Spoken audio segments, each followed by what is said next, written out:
سلطان محمود غزنوی کے زمانے میں شہر میں چوریاں زیادہ ہونے لگیں، تو چوروں کو پکڑنے کے لیے شاہ نے یہ تدبیر کی کہ شاہی لباس اتار کر چوروں کا سا پھٹا پرانا لباس پہن لیا اور شہر میں گشت کرنے لگے۔ ایک جگہ دیکھا کہ بہت سے چور اکٹھے بیٹھے ہیں۔ بادشاہ بھی وہاں جا کر بیٹھ گیا۔ چوروں نے پوچھا کہ تم کون ہو؟ بادشاہ نے کہا میں بھی تم ہی جیسا ایک آدمی ہوں۔ چوروں نے سمجھا کہ یہ بھی کوئی چور ہے۔ انہوں نے کہا کہ ہم لوگ ماہرین فن ہیں، کوئی عام چور نہیں ہے، تم اپنا کوئی ہنر بتاؤ، اگر تمہارے اندر کوئی ہنر ہوگا تو تمہیں شریک کریں گے، ورنہ نہیں۔ بادشاہ نے کہا آپ لوگ کیوں گھبراتے ہیں؟ آپ لوگوں میں چوری کی جو صفت، ہنر اور فن ہے، میرا ہنر اگر اس سے زیادہ پایا تو مجھے شریک کرنا، ورنہ بھگا دینا۔ چوروں نے کہا کہ اچھا اپنا ہنر بتاؤ۔ بادشاہ نے کہا کہ میں بعد میں بتاؤں گا، پہلے تم لوگ اپنا ہنر بیان کرو۔ ایک چور نے کہا کہ میرے اندر یہ فن ہے کہ میں اونچی سے اونچی دیوار پھاند کر مکان میں داخل ہو جاتا ہوں، چاہے بادشاہ کا قلعہ ہی کیوں نہ ہو۔ دوسرے نے کہا کہ میری ناک میں یہ خاصیت ہے کہ جہاں خزانہ مدفون ہوتا ہے میں مٹی سونگھ کر خزانہ بتا دیتا ہوں کہ یہاں خزانہ ہے۔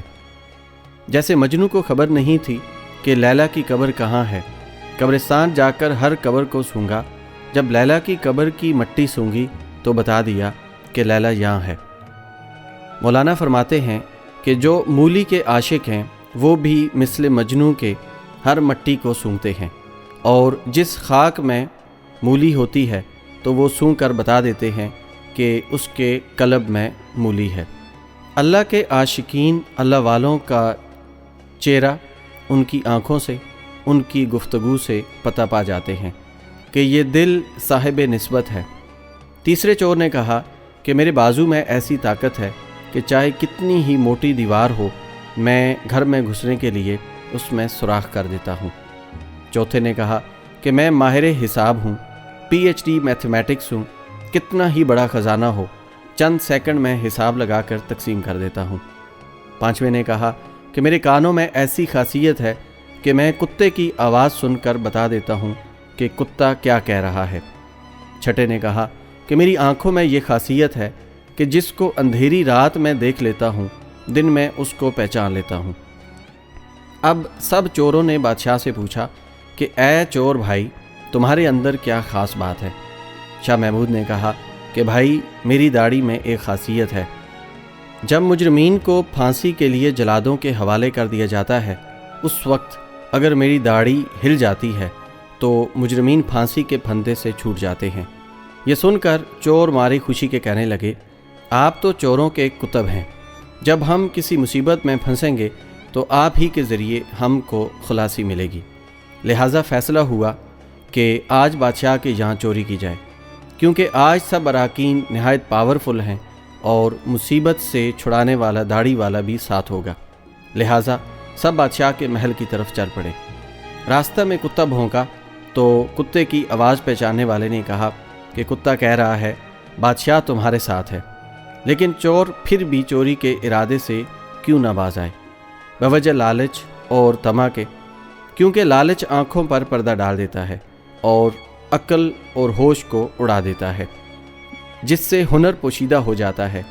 مولانا رومی فرماتے ہیں کہ ہر گناہ اسی طرح ہوتا ہے کہ شہوت اور لالچ آنکھوں پر پردہ ڈال دیتا ہے، پھر برے بھلے کی تمیز نہیں رہتی۔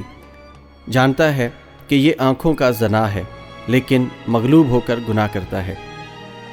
اسی لیے اسباب گناہ سے دوری کا حکم فرمایا تاکہ لالچ پیدا ہو، لہٰذا بادشاہ کے یہاں چوری ہوئی۔ چوروں نے خزانہ لوٹ لیا اور جنگل میں بیٹھ کر ماہر حساب نے سب کا حصہ لگا کر چند منٹ میں تقسیم کر دیا۔ بادشاہ نے کہا سب لوگ اپنا اپنا پتہ لکھوا دیں تاکہ آئندہ جب چوری کرنا ہو تو ہم لوگ آسانی سے جمع ہو جائیں۔ اسی طرح بادشاہ نے سب کا پتہ نوٹ کر لیا۔ اگلے دن شاہ نے عدالت لگائی اور پولیس والوں کو حکم دیا کہ سب کو پکڑ کر لاؤ۔ جب سب چور ہتھکڑیاں ڈال کر حاضر کیے گئے تو بادشاہ نے سب کو پھانسی کا حکم دے دیا اور کہا کہ اس مقدمہ میں کسی گواہ کی ضرورت نہیں، کیونکہ سلطان خود وہاں موجود تھا۔ عزیز دوستو، امید کرتا ہوں یہ ویڈیو آپ دوستوں کو پسند آئی ہوگی۔ ویڈیو پسند آئے تو لائک اور شیئر ضرور کیجیے گا، اور آنے والی نئی ویڈیوز کے لیے ہمارے چینل کو سبسکرائب کر دیں اور ساتھ میں موجود گھنٹی کے بٹن کو دبا دیں تاکہ ہماری ہر آنے والی ویڈیو سب سے پہلے آپ تک پہنچے۔ مجھے دیجیے اجازت۔ سانسوں نے وفا کی تو اگلی بار ایک اور ویڈیو لے کر آپ کی خدمت میں حاضر ہوں گا۔ تب تک کے لیے خدا حافظ۔ اللہ پاک آپ سب کا حافظ و نگہبان۔